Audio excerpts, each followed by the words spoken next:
There was a time during the history of the Israelites where their disobedience grew so rapidly that the Lord handed them over to the oppression of the Philistines.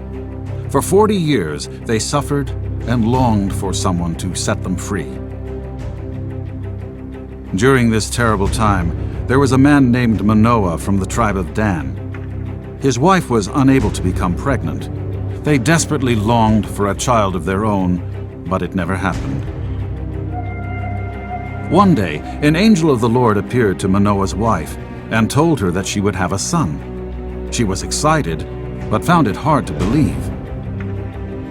The angel of the Lord appeared a second time and told her that she was not allowed to drink any wine or eat any forbidden food. He also told her that the boy's hair should never be cut.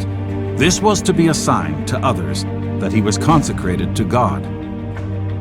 When the boy was born, she named him Samson. Samson grew up to be a strong young man. He had long hair, and his mother made sure that he obeyed all the instructions the angel gave. Samson was blessed by God, and God's Spirit began to work in him. One day, while Samson was in Timnah, he saw a beautiful young Philistine woman. He liked her very much and wanted to take her as his wife. There was just one problem. The Philistines were Israel's enemy. Samson told his parents about his plan, but they were not happy. How could their son even think of marrying a Philistine girl? They were Israel's enemy and treated them poorly. Little did Samson's parents know that God was planning this all along. Samson, after all, was to be Israel's judge, born to free them from the oppression of the Philistines. The plan went forward, and Samson was set to marry the Philistine girl. The girl's father gave Samson 30 young men to be his companions. During the festivities of the wedding, Samson told the men a riddle and said he would give them 30 fine linen robes and festivity garments if they could solve it. Then the men forced Samson's wife to entice him to tell her the answer. She succeeded, and the men won the bid. Samson was furious for being tricked. He had to keep his end of the bargain and was forced to give the men their 30 linen robes and festival garments. In order to do that, Samson killed 30 men and stole their linen robes. What's worse, when he came to take his bride, he found out that someone else had married her in the meantime. Samson was going to get even with the men who tricked him. He captured 300 foxes and tied torches to their tails. The foxes ran like crazy, setting everything on fire. All the crops and trees burned down. Now the Philistines were angry too. They, in return, went and killed Samson's previous wife and her father. When Samson heard the news, he was furious. The situation escalated.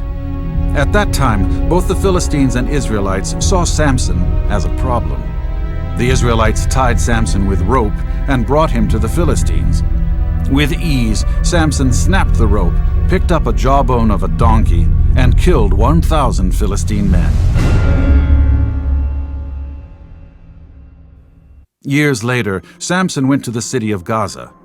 When the inhabitants learned that he was there, they devised a plan to capture him. They would wait for him until morning and then kill him. Samson, though, did not stay the entire night, and before the morning broke, he walked to the city gates, ripped the doors open, and carried them on his shoulder to the top of the hill. In his disobedience, he fell in love with another woman and told her the secret of his great strength, his long hair. The woman didn't care about Samson and told the Philistines how to capture him. That night, while he was sleeping, she chopped off his hair. When the Philistines captured Samson, there was nothing he could do. The Spirit of God left him, and his amazing strength was gone. They poked his eyes out and put Samson in jail. Finally, they caught the man who wreaked havoc in their land. There in jail, Samson was forced to grind wheat, the job of an ox.